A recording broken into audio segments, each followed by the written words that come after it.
left, right.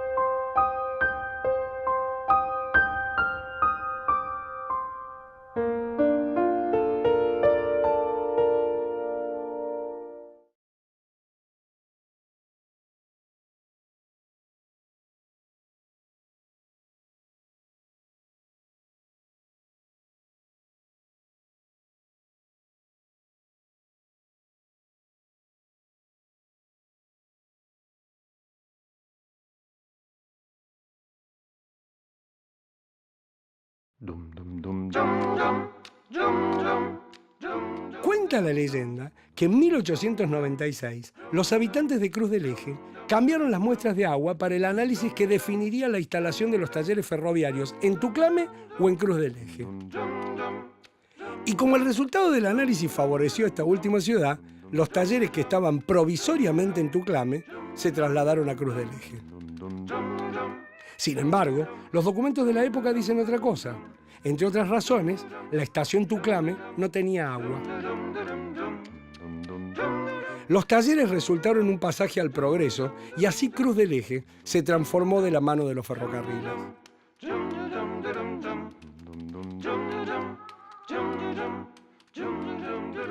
Hoy, aquellos talleres no existen más. Solo quedan los recuerdos. Esto es Cruz del Eje.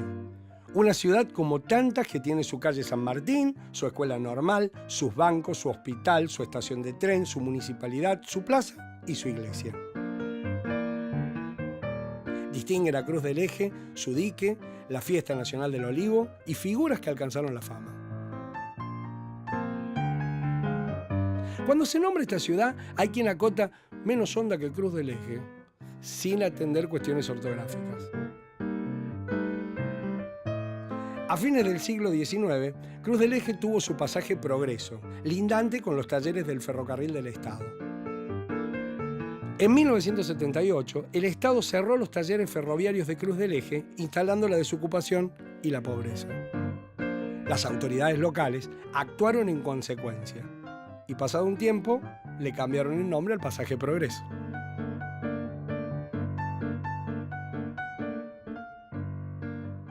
A 150 kilómetros del ex pasaje Progreso, en este vagón de tren, vive Verónica. Nacida en Cruz del Eje, dejó su ciudad para estudiar en Córdoba. Aquí, por ejemplo, la vemos festejar su egreso de la Escuela de Cine. Alguien le pregunta si tiene foto de los ferrocarriles de Cruz del Eje y ahí es donde se da cuenta que no tiene. La verdad es que vive en el vagón simplemente porque le parece original. Pero ahora se le ocurre que es una suerte de designio, hasta le resulta romántico. Ese sentimiento la lleva a volver a Cruz del Eje a buscar fotos para el vagón.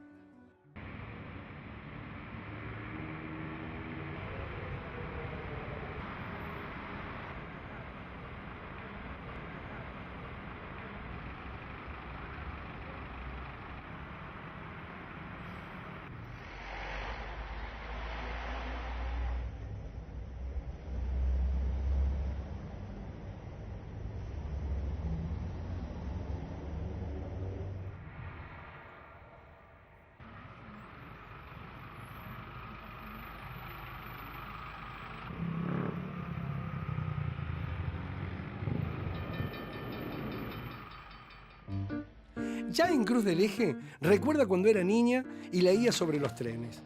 Ahí supo que se habían inventado en Inglaterra, lo mismo que el punk, solo que el primero era símbolo de la fe en el progreso y el segundo lo contrario. Después supo que los ferrocarriles llegaron a estas tierras en el siglo XIX, cuando Argentina adopta un modelo agroexportador como paradigma de crecimiento, exportando materias primas y comprando productos industrializados. También supo que el diseño de las líneas férreas por parte del capital extranjero tienen que ver con sus intereses. mientras que las líneas de los ferrocarriles del Estado tienen una delineación de integración y fomento. Que tras la crisis del 30, el Estado argentino impulsa el transporte automotor con la construcción de rutas paralelas al trazado de las vías. Que la crisis impactó sobre la economía agroexportadora, surgiendo una economía de sustitución de importaciones y un Estado que se perfila nacional popular llamado benefactor. Que en ese contexto se produce la controvertida nacionalización de los ferrocarriles que pasan a constituir un sistema de transporte integrador de espacios económicos y sociales.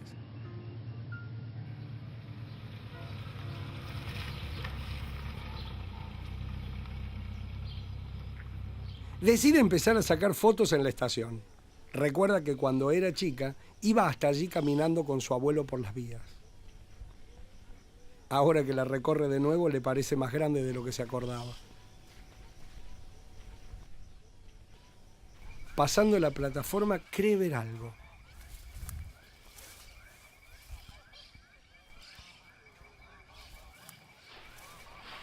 Se acuerda que le tenía miedo al tren.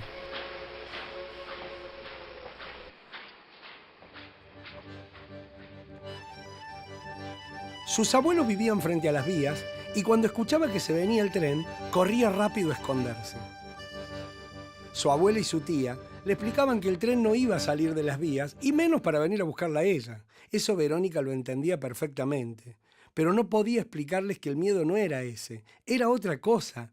Era como un juego, más bien otra manía, como la de no pisar las líneas. Era como si algo terrible fuera a pasar si no se escondía. Es lo que algunos llaman explicaciones mágicas, cuando la fantasía explica la realidad. Hasta que un día vio pasar el tren. Entonces esperaba lo peor. Más tarde, su perro Sandy le va a enseñar que las explicaciones mágicas no son las únicas explicaciones.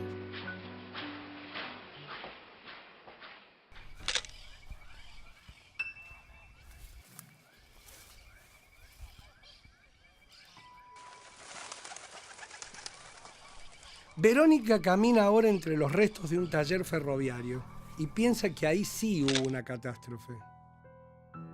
Por un momento, su ego hace que se eche la culpa y se pregunta si realmente fue porque aquella vez miró el tren.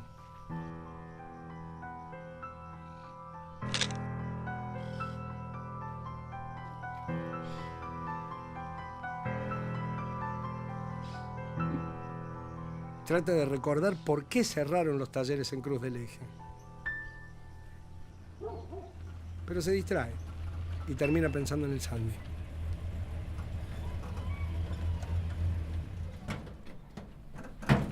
Como su madre estudiaba y su padre trabajaba, todas las tardes la dejaban en la casa de los abuelos.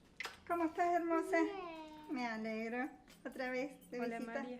Hola, ¿qué tal? Esa tarde, el Sandy no vino a recibirla. ¿Todo bien? Bien, acá le dejo el paquetito nuevamente. Bien. Me tengo que ir a rendir así. Sandy, Para cómo es el lechero. 4 horas 40. Pero bueno, voy a repasar. Lo buscó por todos lados. Sandy, Sandy, Sandy, Sandy.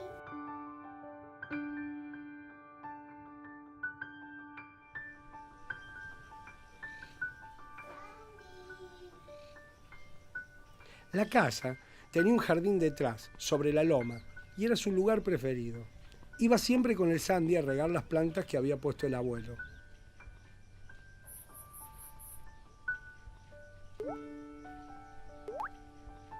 Le encantaba jugar con el agua y ver desde el techo cómo Cruz del Eje seguía del otro lado de las vías.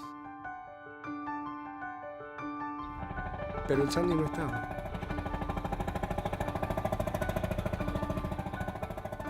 Esperó pacientemente a la tía que sabía todo sobre el Sandy. Qué lista que está una que yo me sé. Qué linda, preciosa, qué hermoso rubio. Para vos.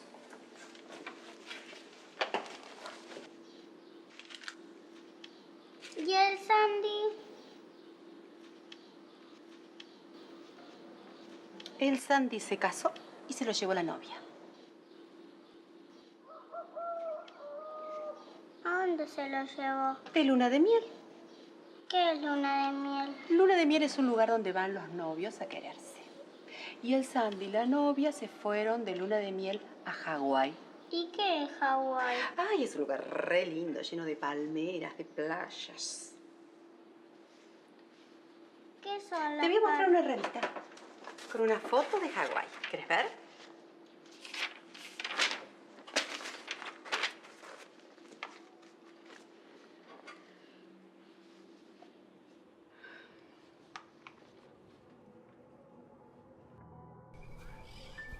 Ahora recuerda que el Estado dijo que los ferrocarriles daban déficit. Se pregunta si lo que pasó ahí puede resumirse en esa sola palabra, en esa explicación. Pero el Sandy le había enseñado algo. Lleno de palmeras y agua. Y hay unos lobos, pero que son del agua. Y la tía dijo que se llaman lobos del agua. Al Sandy lo agarró el tren. La noticia le impactó. Apareció muerto en la vía, frente a la casa de Rosa. Pero así aprendió que las explicaciones cambian según quien las dice.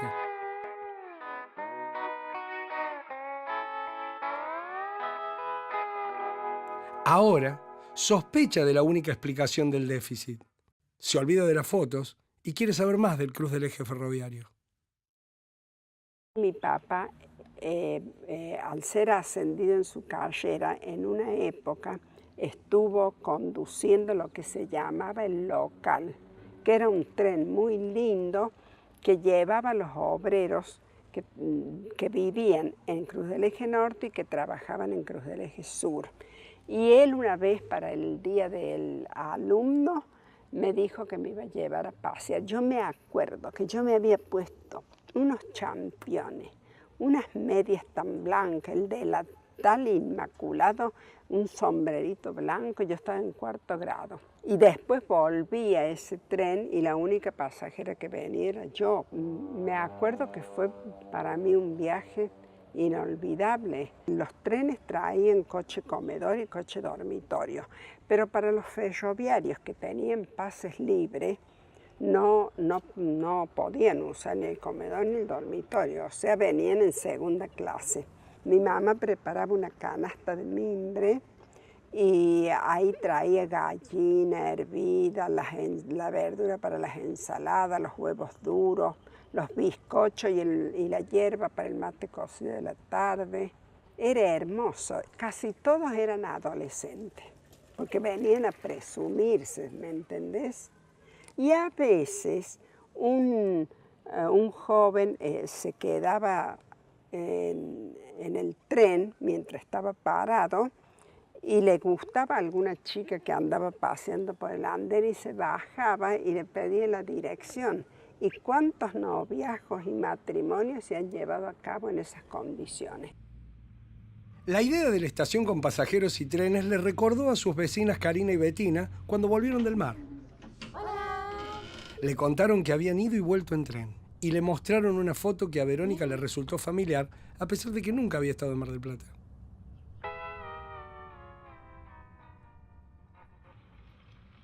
Verónica va a ver a su profesora del secundario que tiene diapositivas del taller. La saqué el día que empezaban a demolerlo. Comenzamos, esta es la primera.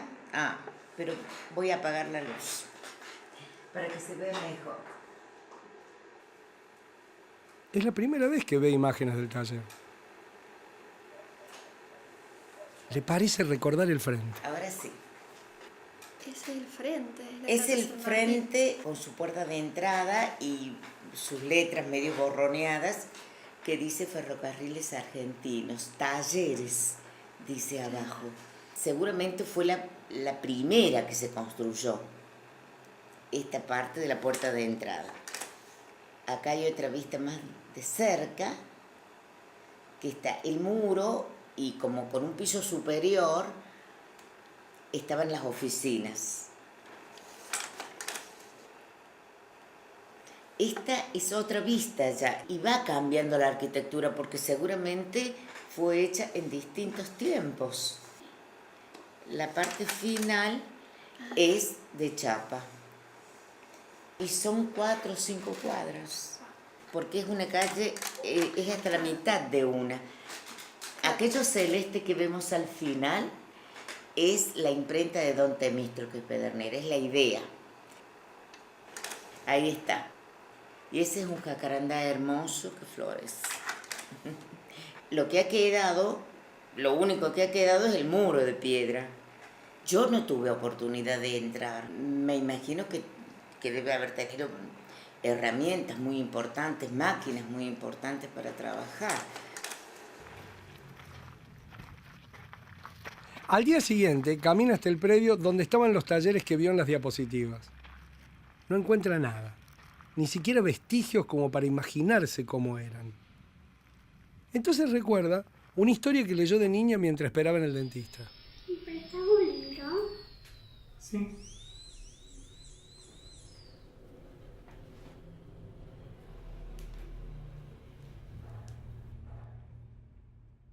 Cuenta Cicerón que en Tesalia un noble llamado Escopas dio un banquete. El poeta Simónides cantó un poema lírico en honor de su anfitrión, pero incluyendo un elogio a los dioses gemelos Cástor y Pólux. Escopas dijo al poeta que le pagaría solo la mitad de la suma convenida por el poema y que reclamase la otra mitad a los dioses gemelos a quienes había dedicado parte del poema. Inmediatamente después le avisan a Simónides que los jóvenes le esperaban afuera. Simónides salió del banquete, pero no vio a nadie. En ese momento, el techo de la sala cayó, aplastando Escopas y a todos sus huéspedes, que murieron entre las ruinas. Los cadáveres estaban tan despedazados que sus parientes, cuando llegaron a buscarlos, no podían identificarlos. Entonces Simónides tuvo la idea de recordar los lugares en los que habían estado sentados y pudo indicar a los parientes quién era cada cual. Simónides advirtió que a través de la memoria del lugar que ocupaban los comensales, él podía identificar las personas. Inspirado en la historia de Simónides, se propone hacer al revés. A través de la memoria de las personas, identificar cómo era el lugar. Yo ingresé en el ferrocarril cuando tenía 13 años, el 13 de abril de 1948. El 11 de mayo de 1953. El 2 de abril del año 1951. En el año 1950, el 25 de abril. Fuimos a la escuela técnica, se rindió un examen de ingreso, en el cual los primeros 15 alumnos ingresaban a los talleres. Ingresábamos a las 8 de la mañana al taller del ferrocarril y trabajábamos hasta las 12. Y salíamos, íbamos a casa, almorzábamos y nos quedaba un margen chiquito para jugar. Ahí como éramos pichoncitos, niños, jugábamos un rato y después íbamos al colegio. Íbamos mayormente gente humilde, que en aquella época nos decían los negros de la escuela técnica. Ahí se preparaban los que tenían que entrar al taller y también los motoristas, porque cuando se cambia la máquina carbón por la máquina diésel, entonces tenían que instruirse de otra manera.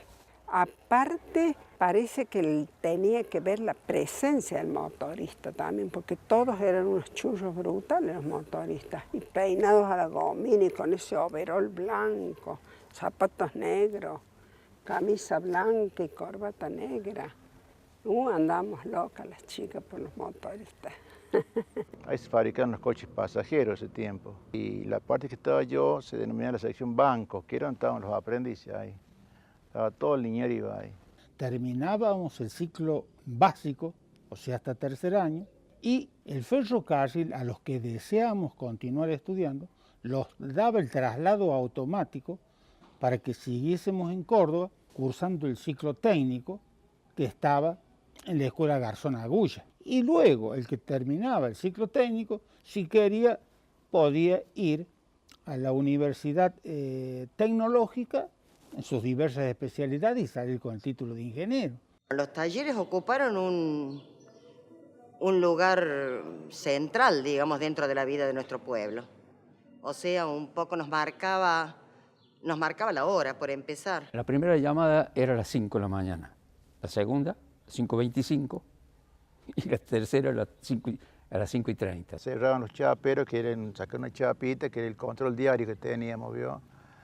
Y bueno, es hora de que se trabaje allá. Aprendíamos un oficio, las distintas secciones, fundición, tornería, herramentraje, robinetería, hojalatería, carpintería, calderería. Se hacía reparación general de locomotoras a vapor, incluso se atendían las locomotoras que efectuaban el servicio trasandino. Trabajábamos hasta las 9, que nos daban media hora para la merienda, y todos teníamos el tarrito para el mate cocido, ¿vio? Con un tarrito de durazno, con un alambre y con un gancho íbamos a la fragua.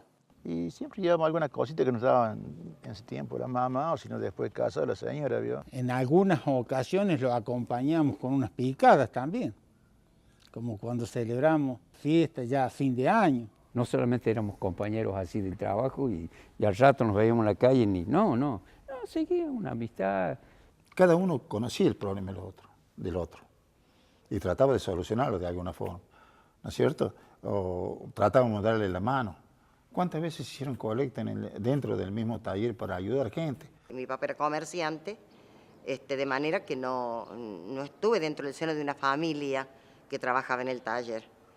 De cualquier manera teníamos relaciones con todo el mundo porque nuestros vecinos, los hijos de nuestros vecinos, los compañeros de la escuela mayoritariamente pertenecían al taller. Para mí eran como de la familia los chicos del ferrocarril porque se cruzaban a cada rato, por ahí me pedían hielo, agua, y a la noche cuando hacía calor yo dormía con el balcón, las ventanas del balcón abiertas. Y ellos espiaban por las ventanitas que había, y bueno, había uno que ya me conocía, saludaba, entonces yo cerraba porque sonaba la sirena a las 5 de la mañana y yo a esa hora me levantaba y cerraba las ventanas del balcón. Había muchas ventanitas por las que se veían los trabajadores trabajando y diciéndole cosas a las chicas que pasaban por la calle, ¿no es cierto?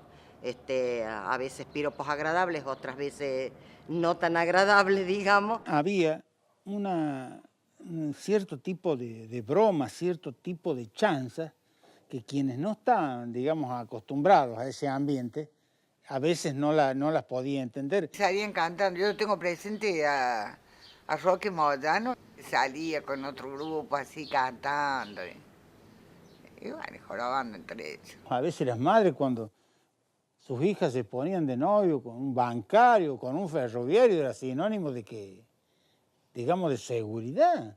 El día que llegaba el tren pagador, porque venía la plata por tren, y ahí se pagaba puntualmente con un sobre, y bueno, esa tarde era un día de jolgorio, un día de fiesta, salir a las calles San Martín, Rivadavia, donde estaban los principales comercios de ese tiempo, era ver la gente comprando, disfrutando en los bares, en las confiterías, cambiando su ropa, sus pilchas. Esto de que mucha gente se puso zapatos por primera vez, damos fe que fue así. Lo decían hasta las propias personas, o un traje. Y nosotros, por cierto, con las camisas almidonadas, zapatos lustrosos, y a escuchar la orquesta, a tomar una cerveza con cruz, o a tomar un vermú. Y de allí directamente se iba a los bailes populares en los clubes. Había músicos, a rolete, digamos, en cierta orquesta. A raíz de que las remuneraciones eran muy buenas, no se necesitaba, como ocurre ahora, tener 2 o 3 trabajos.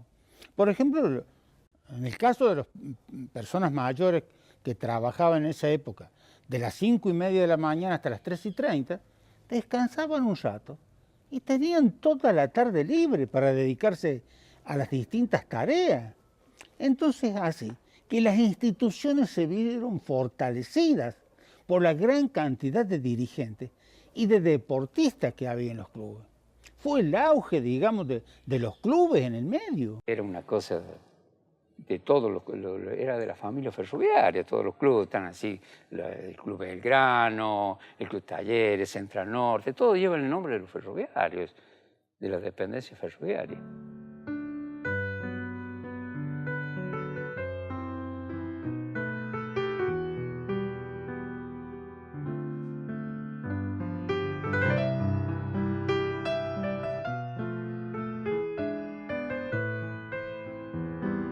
Se imagina la gente, los mozos, la orquesta.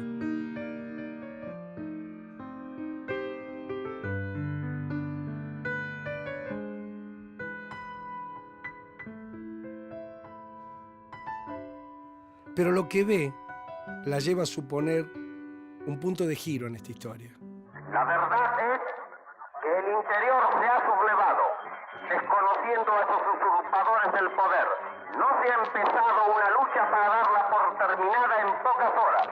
El movimiento durará todo el tiempo que sea necesario hasta conseguir nuestros objetivos. Y en el 55, acá en Cruz del Eje, se vivieron muchas cosas ingratas. Llegaban los trenes militares. Eran tropas aliadas al gobierno. En nuestra casa nos mandaban a llevarle comida, agua a los soldadescas. Pasó un avión. Los aviones de aquel momento, de transporte militar, los Avro Lincoln, el grande. Y lanzó unos boletines. Nosotros nos peleamos por ver quién juntaba más.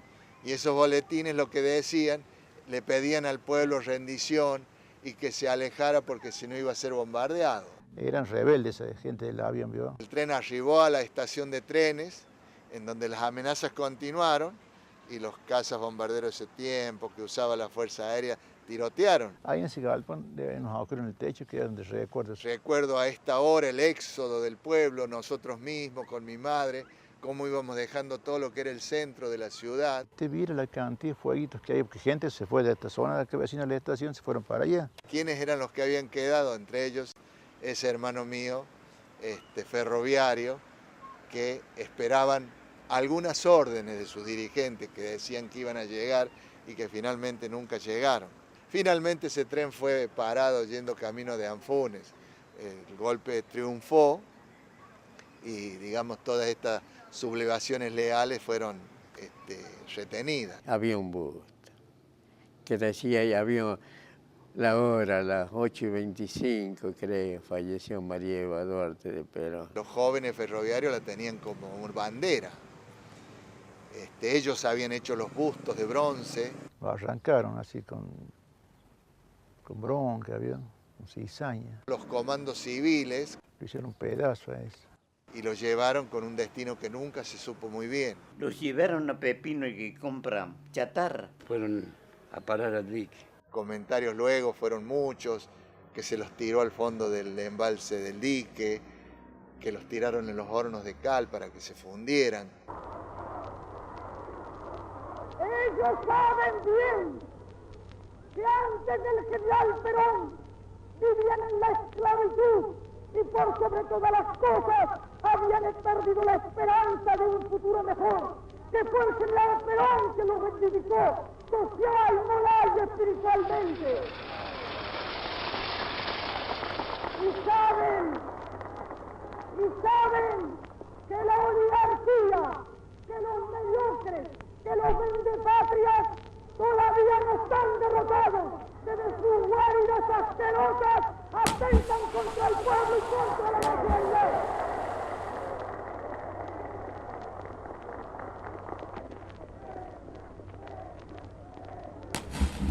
Y aunque dejen el camino jirones de mi vida, yo sé que ustedes recogerán mi nombre y lo llevarán como bandera a la victoria. Después siguió el pueblo proscripto. Cuando lo votó Frondizi, el pueblo, lo votaron todos los ferroviarios, porque Perón mandó la orden que lo voten a Frondizi porque era un hombre progresista. Y mira por lo que hizo. La resistencia obrera, la que se llamó la resistencia peronista en su momento, que se va a traducir gremio por gremio, en algunos casos con mucha virulencia, va a hacer que el Estado Nacional aplique el Plan Coninte, que era un plan de movilización hacia aquellos que resistían, particularmente en las empresas estatales. La ligaron los ferroviarios, como la ligaron tranviarios, la ligaron los bancarios. Acá mismo en el Banco Nación de Cruz del Eje, un buen día llegamos y estaban todos los empleados con el pelo cortito como los soldados. Fue algo muy feo el hecho de que una criatura, yo tenía 15 años, que no, los 15 años de aquel entonces no eran como de ahora, ¿me entiendes? De ver gente armada, que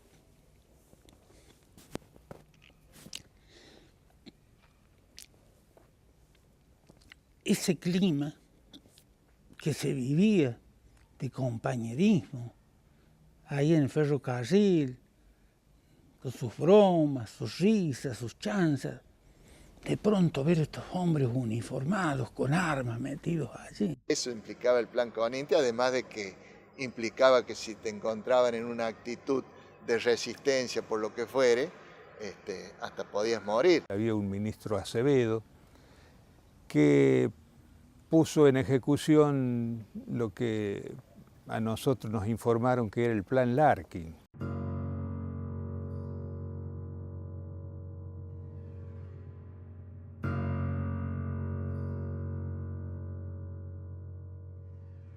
Trae medidas antiobreras porque se les ofrece jubilación anticipada, se les ofrece retiros voluntarios, se les ofrece, se mandan órdenes de disminución de personal, o sea, te decían, usted queda cesante por disminución de personal. Y además los trasladan a algunos obreros, los más antiguos los trasladan a Córdoba, a Buenos Aires, a Tafí Viejo y a Laguna Paiva. En esa época, de Frondizi, decir que uno era ferroviario era sinónimo de decir que era un delincuente. Se había creado un ambiente, un clima en contra, ¿me entiendes? De que eran borrachos, de que eran ladrones, de que eran cualquier cosa. Los trascendidos decían que eran intereses extranjeros.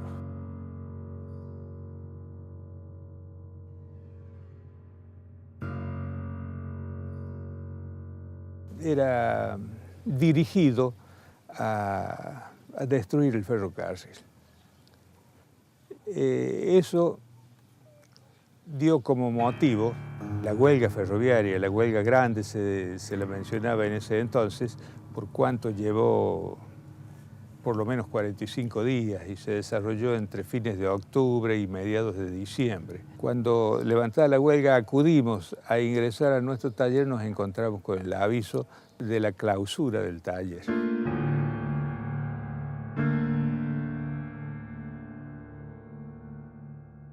Y yo recuerdo tan clarito de un hombre que ya murió, don Clín González, que ya estaba en la decisión de clausurar totalmente un día viernes por la tarde.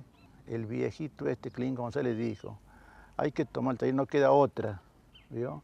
Entonces, estos otros compañeros más grandes del gremio disponen para el lunes una reunión para comunicar. No, dice. Hoy, ya, dijo ese hombre, tuvo esa decisión así.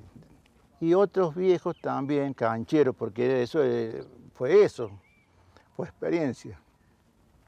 Hay que buscar gente, dice, dispuesta a hacer el lío, si que hace el lío que enfrente. Éramos más o menos 16, 20 personas. Entonces el muchacho acá lo que nos queda dice, hay que tomarlo el taller, somos poquitos pero vamos. Sale el sereno, metimos de prepo, esos viejos primero y otros por atrás, ¿vio? Y encaramos, estaba la sirena. Empezaron a venir todos, la mayoría, ¿no? Ahí nos traían la comida, nuestros hermanos, nuestro papá, nuestra mamá, algunos las esposas. Algunos comerciantes nos ayudaron. Don Nicolás Chanaguiri era dueño de la Flor del Día, una tienda que está frente del taller, ¿no es cierto? Don Nicolás fue una de las personas que más nos ayudó. Don Nicolás y yo también, porque yo les hacía los sándwiches y todo. Él compraba las cosas y yo se los mandaba, se las hacía. Incluso el padre Guerra, te digo que se prestó para que supuestamente, digamos, para darle mayor impacto que lo habían metidos dentro de talleres. Y al rato llegó la policía de Córdoba, la federal, ¿vio? Entraron por acá por el fondo del taller y chapan a todos allá. Entonces, cuando quisieron desalojar, venían con esos escudos que tiene la policía, venían dispuestos a enfrentar. Y no queríamos lío, no, queríamos el trabajo. Entonces sale el padre Guerra, se pone adelante, no, señores, acá no pasa nada de lío, no hay nada, todo pacífico. Yo soy responsable de esto, pasó. Era verano, ¿no es cierto? Hasta en eso, no llovió nada, mientras estuvimos adentro no llovió nada. Las horas las pasábamos, ya jugábamos al naipe, nos lavamos la ropa, quizás un par de medias que nos sacábamos. ¿Vio? Se formó un conjunto, y ese conjunto se llamaba Guampa Yasta. La gente venía y se ponía a conversar con nosotros por la calle, de la calle para arriba, ¿vio? Pasábamos mejor que podíamos, ¿viste? Claro. Pero con esa tensión de estar firme, no aflojar y llevarlo mantenerlo el taller, ¿viste? Estábamos consustanciados que sabíamos que teníamos que o ganábamos o perdíamos, una de las dos. Si salíamos, perdíamos. Esto trajo como consecuencia frenar la clausura del taller.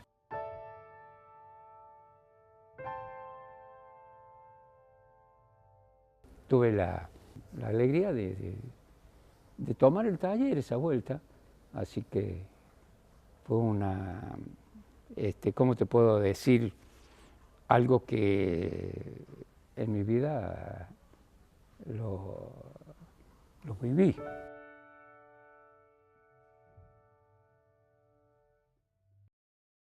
Terminó con un acuerdo, ¿me entiendes? Que aparentemente como una especie de cooperativa. Existían presiones por parte del gobierno de esa época a los efectos de que la gente se indemnizara. Gran parte del personal más capaz del ferrocarril se fue y lo absorbieron las grandes fábricas. Las grandes fábricas en Córdoba, la Renault, la Fiat, Grandes Motores. La ganancia principal fue de la industria automotriz, del transporte automotor. La mano de obra ferroviaria ha sido una de las más avanzadas. Entonces eran muy requeridos por las industrias automotrices. A raíz de eso viene después que en el 65 faltaba gente al taller por la gente que se habían ido. Se produjo la apertura del gobierno encabezado por el doctor Arturo Ilia y retrotrajo la situación de los talleres a la parte estatal, digamos, postergándose de esa forma la cuestión de la cooperativa. Todo esto llevó una época de progreso, de volver a retornar, digamos, con el ritmo de producción en el taller Cruz del Eje, se incrementó el personal. Esta parte de acá era Talleres Nuevos, esta parte donde estamos en este momento era la usina, tenía grandes motores. Uno por la remodelación de las instalaciones y otra por el aporte de los trabajadores. Se alcanzó un índice de productividad que ocupaba el primer lugar entre los talleres de reparación de vagones del Ferrocarril General Belgrano.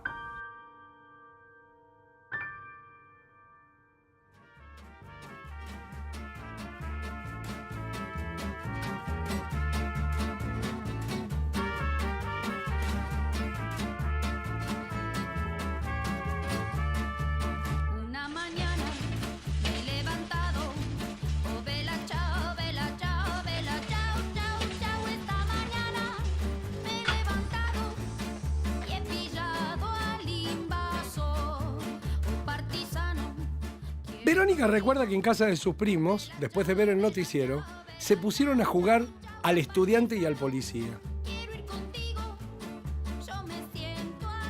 La tía les dijo que no podían jugar al estudiante y al policía, porque si los veían los vecinos, iban a pensar que eran extremistas.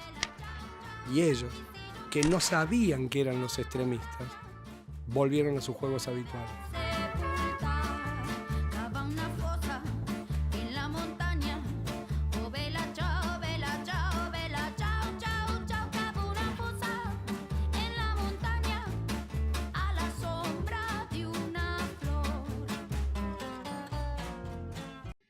Señores, un nuevo capítulo en la historia económica argentina. A fines de 1977 nos llega la noticia de que se había dispuesto el cierre definitivo del taller.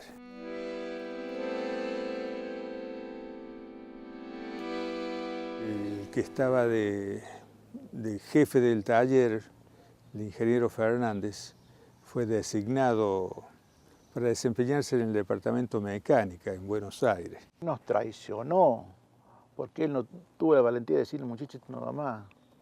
Él dejó el puesto. El que le seguía en jerarquía fui yo y tuve que asumir la responsabilidad en esas circunstancias tan críticas. Muy buen hombre, Cobosa, quedó al frente. Era un compañero más, igual que Brión. Eran gente, compañero nuestro. Me citaron a Buenos Aires, al departamento mecánica, que era la jefatura de la cual dependían todos los talleres del ferrocarril. Allí a mí se me dio instrucciones terminantes en cuanto a que teníamos que proceder al desmantelamiento o desmontaje de las instalaciones y maquinarias del taller, y también, a medida que se iban concluyendo esas tareas, proceder a la cesantía del personal que sería indemnizado. Hasta se me fijó una fecha, que sería el 15 de mayo de 1978.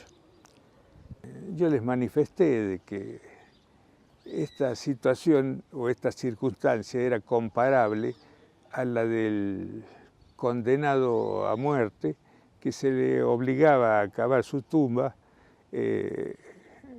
previo a su ejecución, porque había que estar.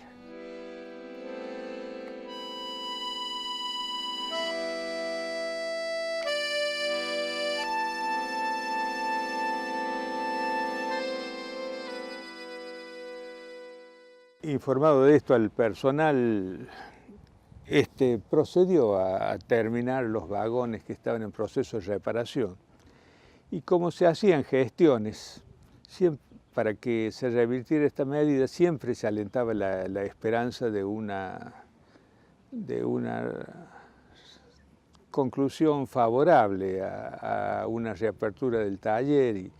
Y mientras tanto pasaban los días. El pueblo en sí, que era mayoritariamente ferroviario, no sabía qué hacer, digamos, estaba todo desesperado. En ese interín, el interventor del gobierno de Córdoba, el general Chasseí, me citó en la Casa de Gobierno en la ciudad de Córdoba y que fuera acompañado por una comisión integrada por delegados de personal administrativo. Don Heredia iba representando los capatazos y yo a los aprendices y los otros eran componentes de la Unión Ferroviaria. Este general puso de manifiesto su tono severo y rayano en la prepotencia y expuso el objetivo que tenía esta medida en cuanto a cumplirla en toda su extensión. Como ya se había tomado la decisión, como decía Ovidio Zavala en aquella época, la decisión de gobierno es irreversible, que ahí aprendí esa palabra irreversible y no se me fue nunca más de la mente, irreversible. Después de esa entrevista teníamos que continuar con las tareas de desmantelamiento. Bueno, los ofrecimientos a todos los talleres que necesitarían o que necesitaban máquinas y herramientas. De toda la sección iban sacando las cosas que necesitaban. Se demoraba el desmantelamiento de lo principal.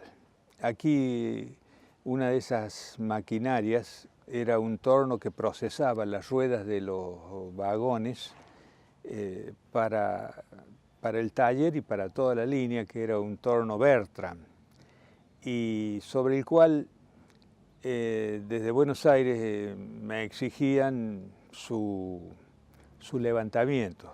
Me recuerdo como si fuera hoy cuando el ingeniero Fernández ordenó que levantaran el torno de rueda, que era prácticamente el corazón vivo del taller. Eso a mí me produjo una situación en que mi conciencia no admitía ser el ejecutor de esas medidas tan crueles que dañaban al personal del taller que había sabido con su producción merecer otro destino, y lo cual me llevó a tomar la decisión, después de pensarlo mucho, a renunciar al cargo. Lógicamente, perdí hasta el derecho de cobrar la indemnización que me correspondía por 28 años de servicio ferroviario, pero yo gané en tranquilidad y conciencia, y eso para mi sentimiento valía mucho más. Ante la renuncia del jefe titular que estaba en esos momentos, se me propone a mí, como jefe, en esos momentos tan difíciles de la vida. Pero todo trabajador, hasta que no lo corren, digamos, todavía no se siente mal. Se sintió mal la gente cuando lo empezaron a llamar y le empezaron a dar los telegramas. La mañana nos dieron la noticia. Y nos iban diciendo, bueno, hasta acá, fírmame acá esto, porque ustedes están echados, digamos. Entregamos todo lo que tenía a cargo. Era una tristeza total. Y alrededor de media mañana los retiramos todos. Cuando ya le dieron la noticia de Buenos Aires, que estaba cerrado, empezó a sonar la sirena. Entonces la gente, bueno, se imagina, gente, el cariño que le tenía, muchos lloraban, etc. Hubo gente incluso que dijo que se iba a matar, que no podía comprender. Se producen algunos gritos, no atropellos ni roturas de vidrio, gritos nada más, pero había policía para impedir cualquier desborde. Y el jefe de la Policía Federal que estaba ahí, que vinieron en un coche especial, me dice, los detenemos, y yo le dije, no, señor, por favor, déjelo. Es la manera de desahogarse que tiene la gente. Si ellos tuvieron ese revólver que tiene usted, nos sacan la cabeza. Le dije. Y me recuerdo que el otro día a las 5 de la mañana, a la hora de que nos levantábamos todos los días para venir al ferrocarril, para venir al taller, me largué a llorar en la puerta de mi casa. Porque yo no sabía cuál iba a ser mi futuro. Con 40 y pico de años, 50 años, ¿quién lo ocupa? Nadie. Y lógicamente las disposiciones se cumplió. El cierre del taller, desgraciadamente, fue definitivo, como así su demolición. Empezaron a demoler, sí, de a poco, sí, era muy grande eso, y unas moles de cemento, de hierro. Pasaron una topadora, pasaron todo, dejaron el terreno limpio. Triste, tristísimo. Claro, porque que te tiren abajo es como, qué sé yo. Nosotros estamos acostumbrados como si fuera la casa de uno, porque que te tiren la casa del vecino y más, y que era una fuente de trabajo principal acá en Cruz del Eje, era tristísimo para todos. El taller está de Córdoba, está completo, Tafí Viejo, que es más grande y que se cerró antes, o simultáneamente, creo, pero también está completo, Laguna Paiva, San Cristóbal yo tuve, y están todos completos. El único taller que lo borraron, digamos, por decirlo de una forma, es Cruz del Eje. Lo volaron para que no volvamos a, como quien dice, a joder por estas cosas. Pareciera como si ellos se aseguraran de eso. Así que, ni bien dijeron se cerró el taller, que la escuchamos nosotros tocaban la sirena, ahí nomás tuvo la Policía Federal y andaba la Gendarmería dando vueltas. Estaban preocupados, muy apurados en desaparecerlo.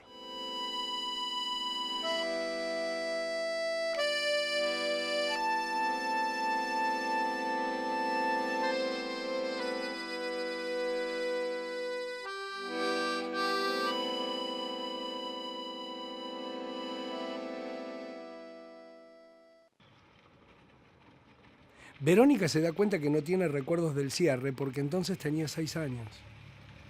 Va a ver a un amigo que es hijo de ferroviario. Me acuerdo más o menos, ¿no? Pero sí me acuerdo que fue un drama Y aparte, bueno, había mucha impotencia, mucho miedo, ¿no? Se produjo un momento especial, donde todas las libertades estaban conculcadas por el orden establecido. Ni siquiera los trabajadores podían organizarse. Con el detalle de que lo cierran 15 días antes de que empiece el Mundial 78.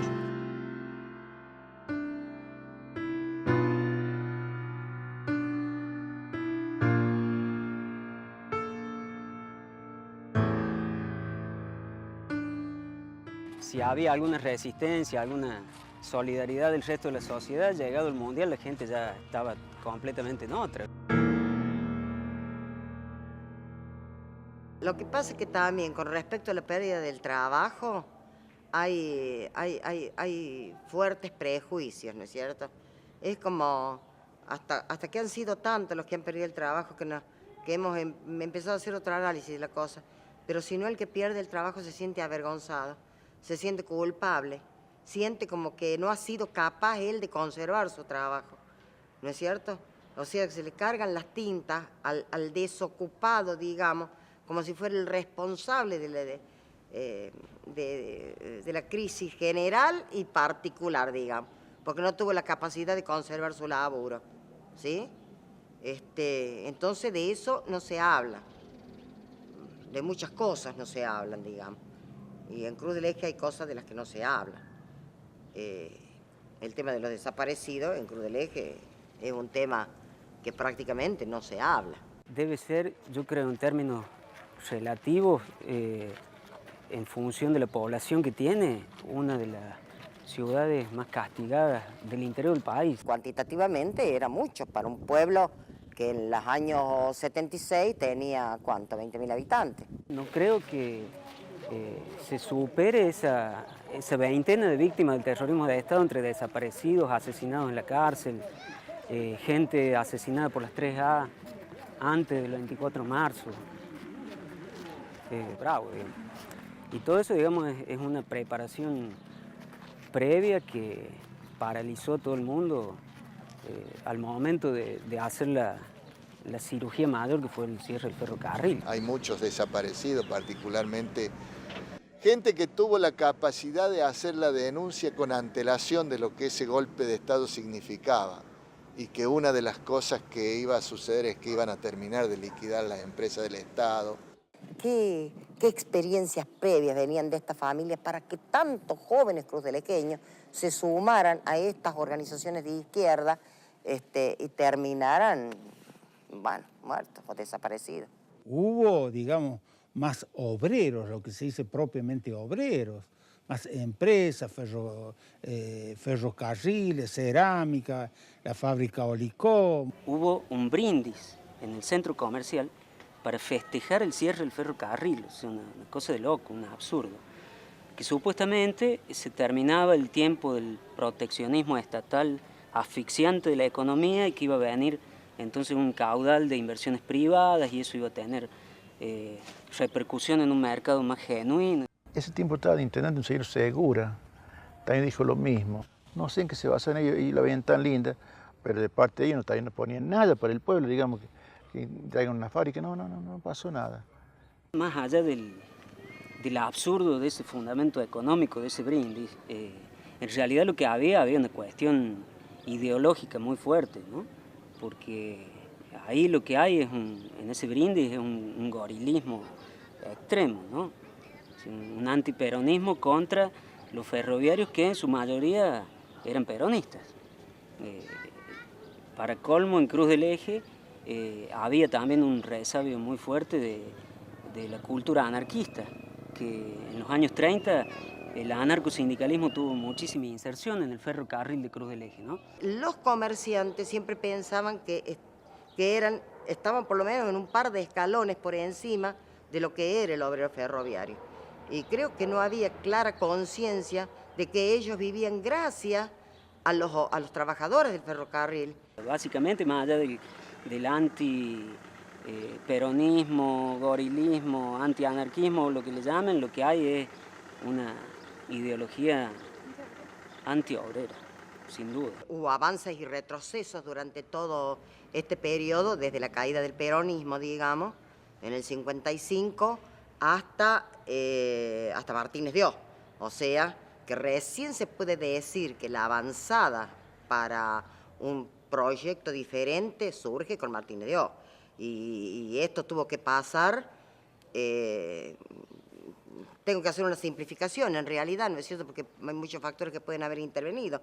Tuvo que haber esta dictadura, ¿no es cierto?, que acallara toda voz, que acallara todo intento de edificar una sociedad diferente, viniera del lado del peronismo revolucionario o viniera del lado de la izquierda, o sea, poner la paz de los sepulcros, digamos, para que este modelo comenzara a tomar cuerpo, pero que no sucedió solamente en la Argentina, era un proyecto global, era un proyecto que nos afectó a todos los países, yo diría, del mundo y en especial en Latinoamérica, ¿no? Primero era el discurso que los ferrocarriles van a ser una belleza.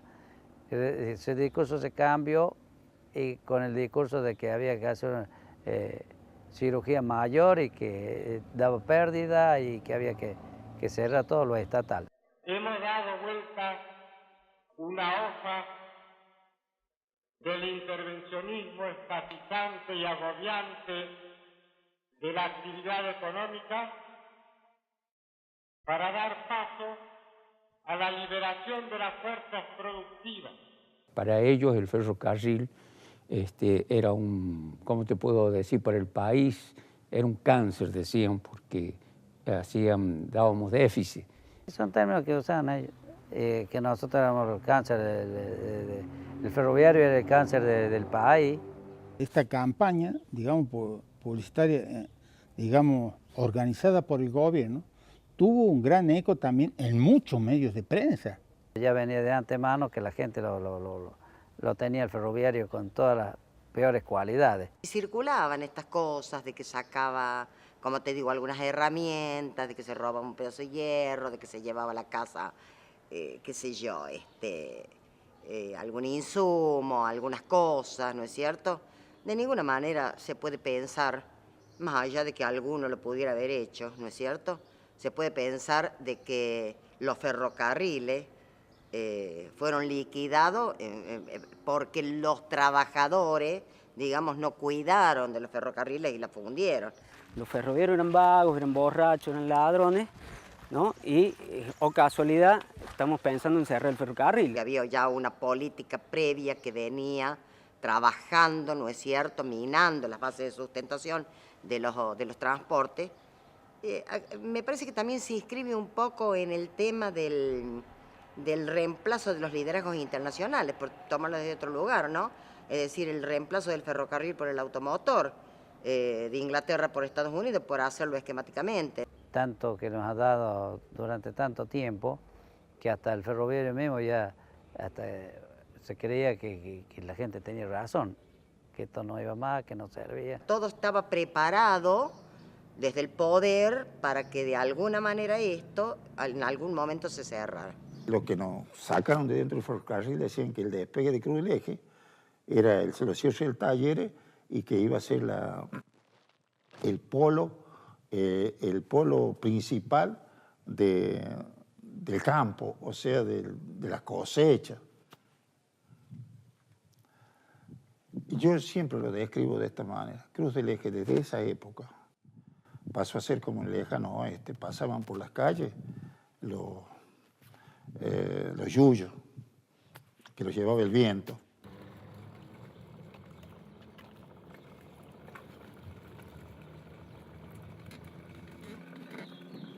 El hecho de que el conocimiento de Verónica sobre los trenes fuera solo teórico se debía principalmente a que su madre le tenía prohibido entrar a la estación. Le decía que había lincheras y borrachos, que no era un lugar para los chicos. Verónica no creía esta explicación, pero igual hacía caso, hasta que una siesta se aburrió de dar vueltas.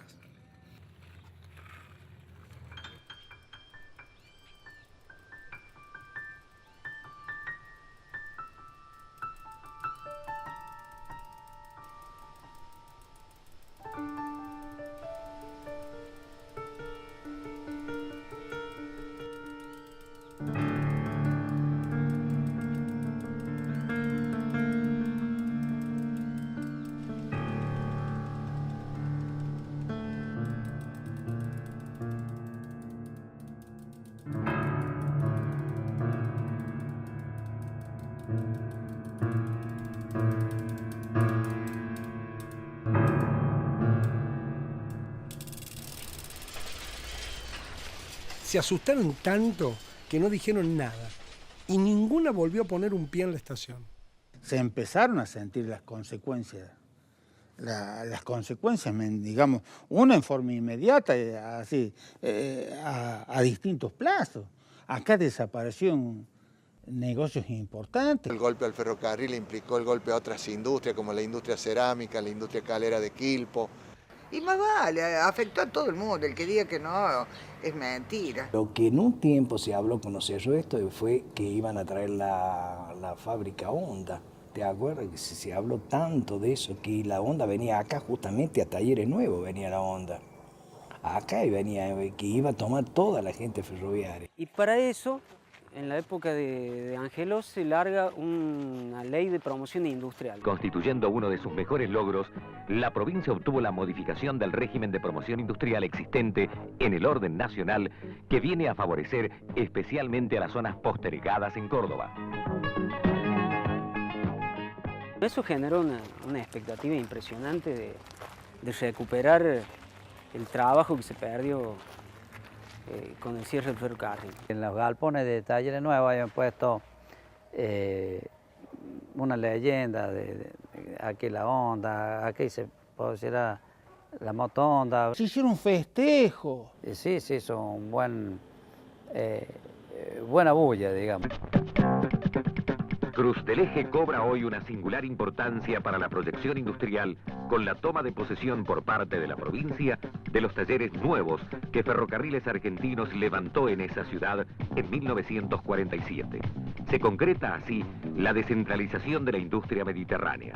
En ocasión de la firma de traspaso de este complejo, con 34.000 metros cubiertos, usina propia y varias hectáreas, y que sufriera un trágico y largo abandono, el gobernador de la provincia, doctor Eduardo César Angelós, resaltó la importancia de la transferencia diciendo: venimos a firmar la transferencia del dominio a la provincia de lo que puede constituir la base fundamental para el desarrollo o el despegue industrial y las condiciones o el cambio de las condiciones socioeconómicas del noroeste de la provincia de Córdoba. Y teníamos una deuda de gratitud, una deuda de honor, tal vez con quien quisiéramos emular todos los días. Y seguramente en las noches de reflexión muchas veces pensamos qué haría él en nuestro lugar, el viejo grande de don Arturo Díaz. Fue la gran mentira de Angelos, ¿no? Esto es menos Honda que Cruz del Eje, toda esa historia. Fue tema de carga por todos lados eso, ¿no?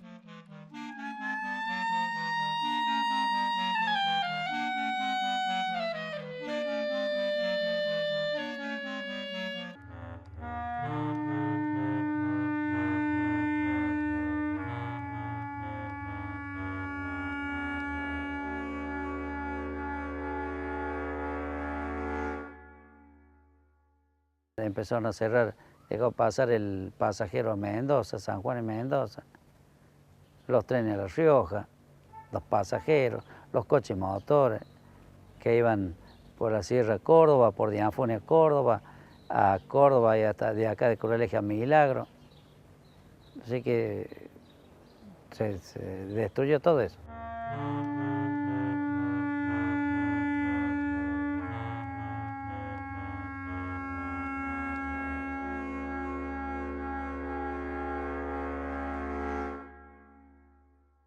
Súmale todo el contexto nacional de los 90, ¿no? Con lo que generó el menemismo en términos de destrucción de puestos de trabajo y todo eso. Y entonces, bueno, inevitablemente Cruz del Eje es parte importante de lo que fue el movimiento piquetero de los 90.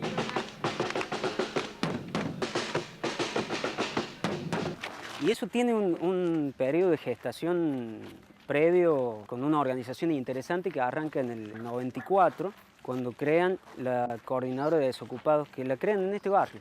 Y esa organización gravita mucho en el desenlace de la situación previa al corte de ruta, ¿no? Porque ahí hubo un anuncio de que iba a haber un corte de ruta, pero inmediatamente bajan alguna ayuda, alguna promesa, se ponen de acuerdo Menem y Mestre en aquel entonces, que era el gobernador, y entonces hacen una promesa y ese corte de ruta se suspende, ¿no? En ese interín que se suspende es que a Ramón Mestre, y no al que la va a terminar haciendo, que es de la Sota, se le ocurre lo de la cárcel. Él es el de la idea de la cárcel. Y finalmente es de la Sota el que termina haciendo la cárcel, justamente en aquel lugar a donde iban a mudar los talleres ferroviarios, ¿no? O sea, la infraestructura de los talleres nuevos es la que le sirve en este mismo barrio, ahí cito, para la cárcel, ¿no? Los cuentearon, escúcheme, donde se iba a construir los talleres nuevos y esa estructura básica sirvió donde actualmente se inauguró la cárcel modelo el 22 de junio del 2006. Esta es la estación de destino. O sea, hay toda una trayectoria que arranca en el cierre del ferrocarril, la onda, los 90, el conflicto, y la respuesta al conflicto, que es eso. Y simbólicamente hasta está en el mismo lugar, ¿no? Dejaron en realidad 2 galpones y lo demás demolieron lo que hay, porque eran 2 galpones inmensos que eran de depósito con sótano tiene. Entonces está muy bien esto, todo muy bien hecho, como toda la estructura del ferrocarril, se hacían para que duren más de 100 años o lo que sea. Ahora está repuntando un poco por tribunales, por la cárcel, por lo que sea, aunque hay gente que no estaba de acuerdo, pero es una fuente de trabajo. Y se nota en el movimiento de la gente, porque hay muchísimos empleados. Los chicos están, la mayoría han trabajado 2 o 3 meses y ya se han podido comprar su motito, han podido alquilar una casita mejor, estaban viviendo con sus padres y se han ido a vivir solos y así. Entonces, ¿por qué? Porque tienen poder adquisitivo, si no, nada. El gobierno pierde su función productiva. ¿Qué es lo que puede ofrecer? Puede ofrecer empleo público. Y dentro del empleo público, digamos, están las cárceles. Hoy, ¿qué tenés? Tenés la cárcel, después tenés la escuela de policía, tenés tribunales, ¿no? Todo una parte, digamos, del mismo modelo policíaco carcelario, ¿no? Entonces tenés todo ese trazado que va desde el ferrocarril hasta la cárcel, ¿no? Pero en lo que genera hacia afuera, en la cultura del trabajo, en la cultura político-ideológica que subyace a cada uno de esos modelos, obviamente hay un abismo de diferencia. Verónica recuerda el pasaje Progreso y ve que los acontecimientos frustraron las expectativas. Se pregunta qué queda de aquel espacio de experiencia que configuraron los ferrocarriles en Cruz del Eje. Nosotros pensábamos que con la cárcel nosotros íbamos a tener movimiento en el club. Y sin embargo no hemos tenido movimiento. Se hablaba de que Cruz del Eje va a vender más pan y que va a vender... No, si hay en la cárcel se hace todo para ellos. No, los chicos que han entrado por la cárcel y nada más. Pero tampoco vienen al club. No. Si quisieron venir al club una vuelta, tuve una reunión, como 2 o 3 reuniones con ellos. ¿Y sabe qué nos proponían? Nos proponían que el Club Independiente no se llamara más Club Independiente. Le pusieron el nombre que ellos tienen de la cárcel. Que en serio, ¿y qué le decimos nosotros a la otra gente vieja? Entonces no llegamos a un acuerdo. Y después quedaron en volver, pero no se llegó a un acuerdo. Pero qué esperanza que esto se pueda comparar a lo que ha sido este predio cuando funcionaban los trenes y los coches motores. Era un lugar divino este. Esta era una tornería. Acá trabajaban 40 o 50 personas. ¿Qué es lo que hay ahora? No, yo le digo que actualmente, así de vez en cuando, me sueño yo dentro del taller, ¿vio? Me sueño como era. Las secciones, los rincones, los recovecos que había, todos los sueños como son. Me veo adentro del taller y todavía actualmente. Tenemos sueñitos, no nos olvidamos. Esos banquitos estaban ahí y ahí muchas veces se sentaban los novios un ratito porque alguno se iba de viaje y entonces sentaban un ratito, estaban abrazaditos también. Incluso yo estaba abrazadita con los novios. Ay. A ese tanque me subía yo cuando era chico. Y ve que tiene una panza arriba. Y sea, era el territorio de la infancia, digamos. Esto también es la mutación brutal del territorio de la infancia. Parece que llega un circo. Porque acá viene un circo y parque, vienen acá. O sea, acá se han... Sí. Baja tristeza porque siempre había ruido, ¿no es cierto? O sea, ruido del taller, de lo que se está haciendo.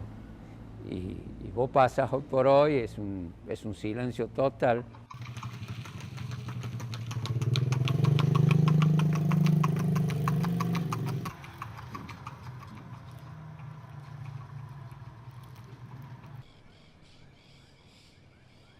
Mirando aquella casa, ve que además del Sandy y los talleres se fueron la tía, los abuelos y la infancia. Y ella no aprendió a explicar tantas ausencias. Pero algo sí había aprendido. Por una vendetta que la policía yugoslava sin duda identificará. Pero, ¿eso es todo? No. No es todo. Yo dije, esta es la explicación simple. Hay otra explicación más compleja aún. Pero recuerden mi primera explicación, cuando hayan oído la segunda.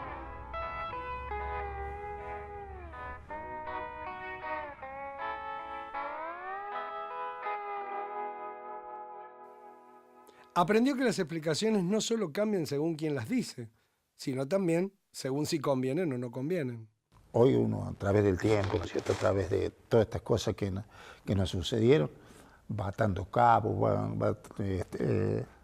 va juntando poquito a poquito la historia de cada uno de nosotros y se da cuenta de que nos estafaron. El ferrocarril en ningún lugar del mundo da ganancia. En un lugar del mundo. Hay muchos que no conocen de la temática y dicen cómo daban ganancia en la época de los ingleses.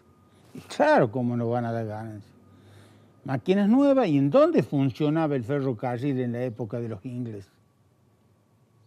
En las zonas de mayor producción era muy limitado, digamos, el recorrido que tenía.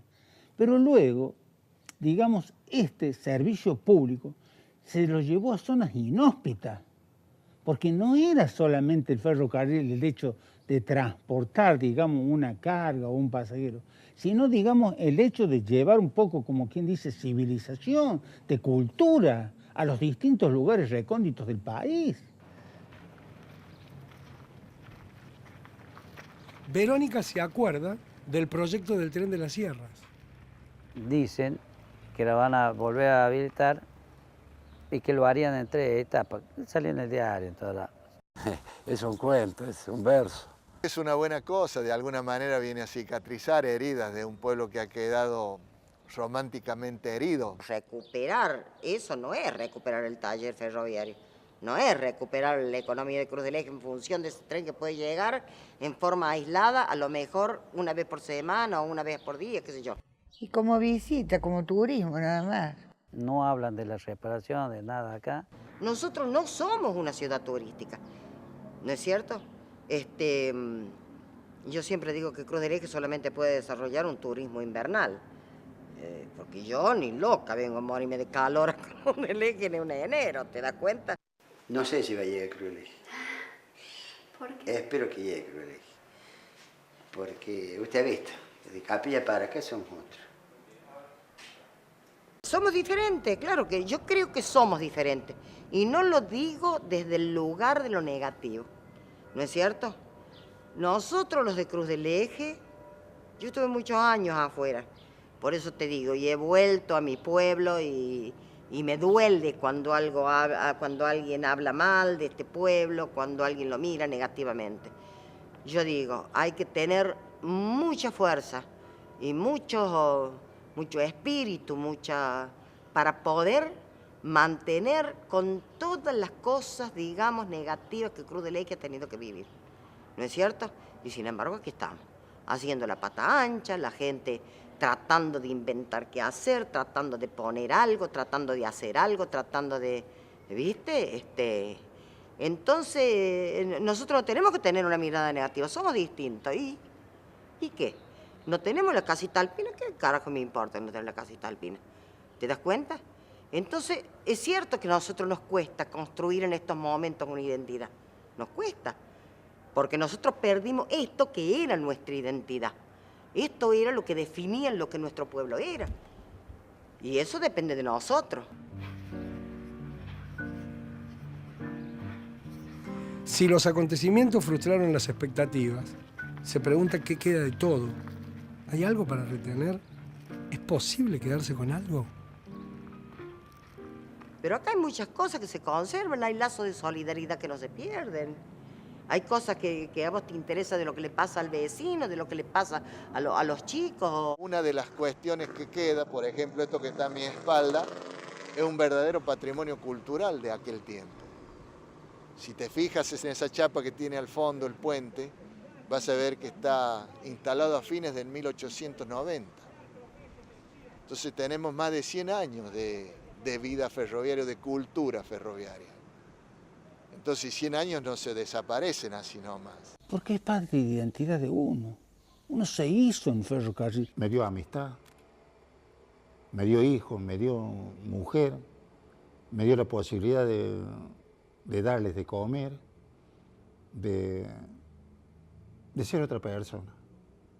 El ferroviario es una persona muy especial. Yo cuando entré no creí que fuera así, pero con el tiempo uno termina siendo como todos los ferroviarios, queriéndolo y queriendo los fierros, queriendo el tren y estando chocho cuando el tren pasa. Esas cosas que hacen, cosas cotidianas, ¿no? Y no le queda nada más que recuerdo de la vida que uno pasaba acá dentro de los talleres. Queda eso de que vos a veces mirás, te queda la imaginación de lo que fue.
Verónica deja atrás la estación. Con desilusión ve que sigue sin ser un lugar para los chicos. Por las vías llega hasta la plaza, que sí es un lugar para los chicos, pero donde el tren sigue prohibido. Y acá la dejamos, pensando en estas cosas. Ya ni se acuerda de la foto que vino a buscar. Volverá al vagón sin ella, pero todavía no sabe que hay otra imagen que sí se lleva, que en parte ya tenía, una imagen sin tiempo, en proceso y compartida de este Cruz del Eje ferroviario. Yo me enorgullezco de ser ferroviario, porque sigo siendo ferroviario. Y este pueblo de Cruz del Eje sigue siendo ferroviario. Nunca podremos dejar de ser ferroviarios. Llevamos arraigado ese sentimiento.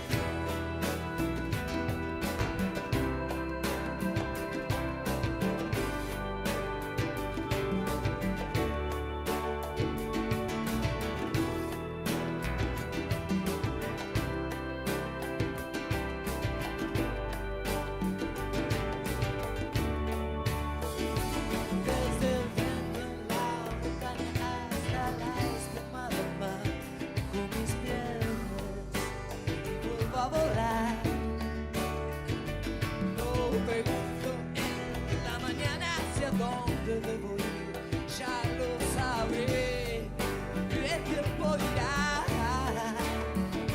si el destino me quiere en el sur.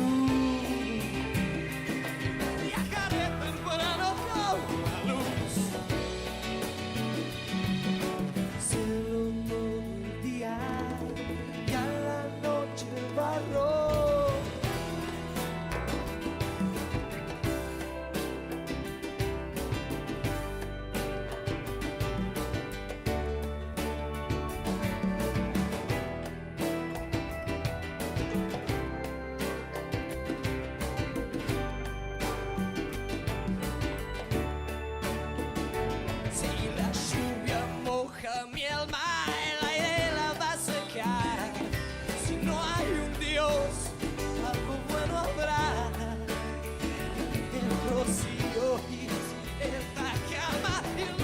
Sol de abril empezará.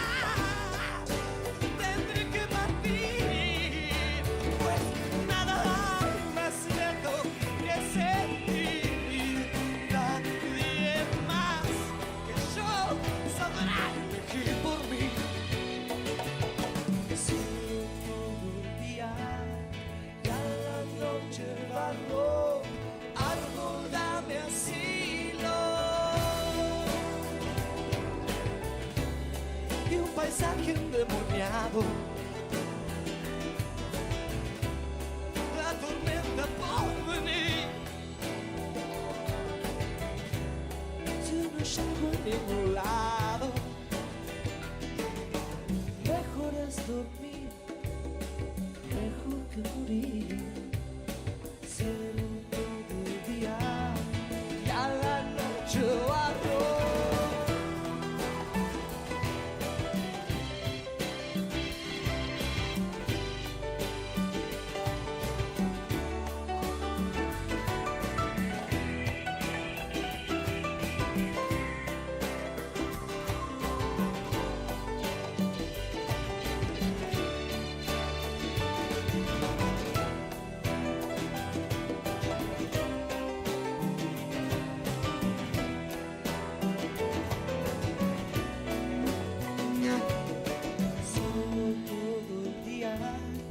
Ya la noche barro, árbol dame asilo.